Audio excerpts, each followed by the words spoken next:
Piles of giant rocks and boulders arranged over some 30 acres on a North Salem hillside.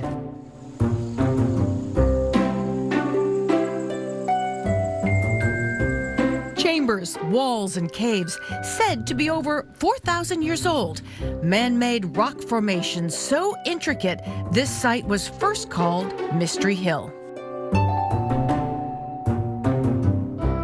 We know Native Americans were in New Hampshire for thousands of years, so we thought about that. But I think because of the structures, the size, the shape, the orientation of not only this site, but some of the other sites that were known at the time, there seemed to be an old world, I guess, kind of a design to the site.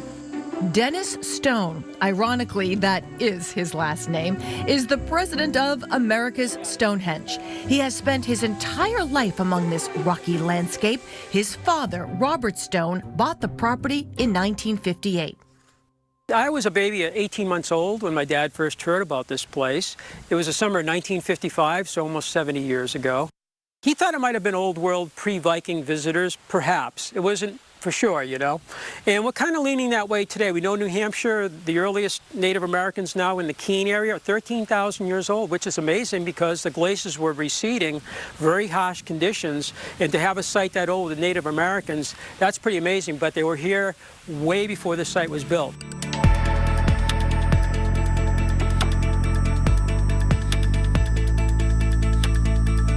After Dennis's father bought the site, he built the visitor center and museum and created a tourist attraction.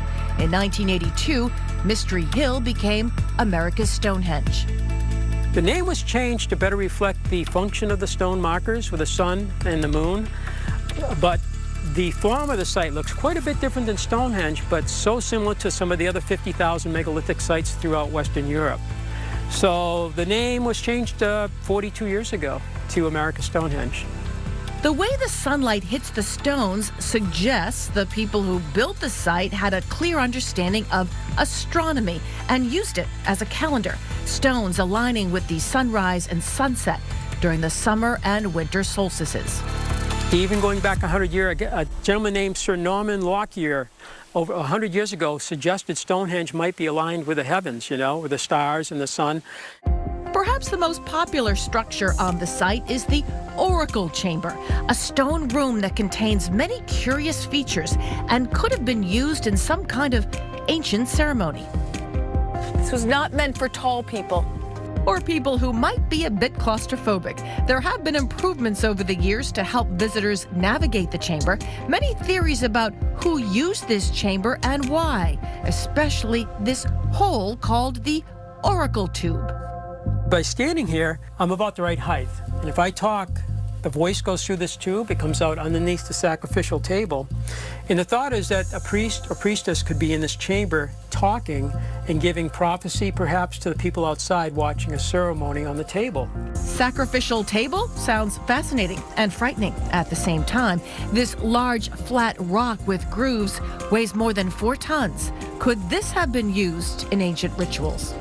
I believe this is a ceremonial site, not a place where people live.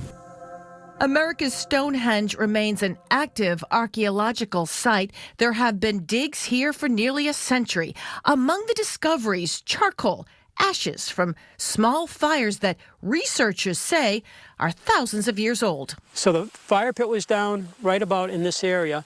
They sent the charcoal out to have it dated, and the date came back about 750 AD. So about 1,300 years ago, somebody was here, they could have been camping, and they used this as a backstop for the fire. And then, of course, the fire was built in front of it.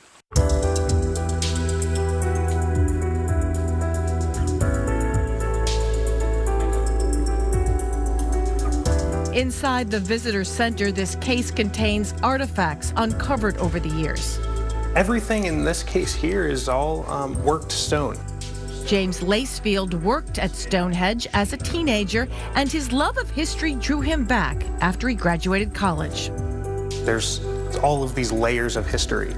So people have been living here for thousands of years from really the end of the last ice age up until the modern day. People were living and working on this hilltop.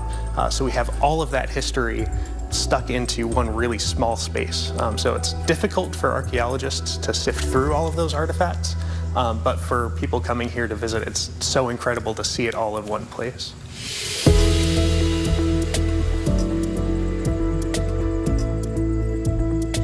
Stonehenge also offers a garden area where folks can take a break and have a picnic. There's also an alpaca farm, and in winter months, snowshoe trails, making it a great spot for outdoor fun all year long.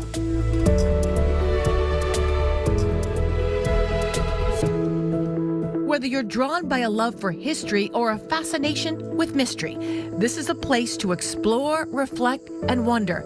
Who created this rocky maze and why? Do you discover something different and new every time you walk the property? Yeah, I tell people don't look at anything anymore. You know, every time you turn a stone over, it's more of a mystery, and we keep finding things. Yeah, we do find things. Yeah, I think almost every month we come up, almost every month we find something up here.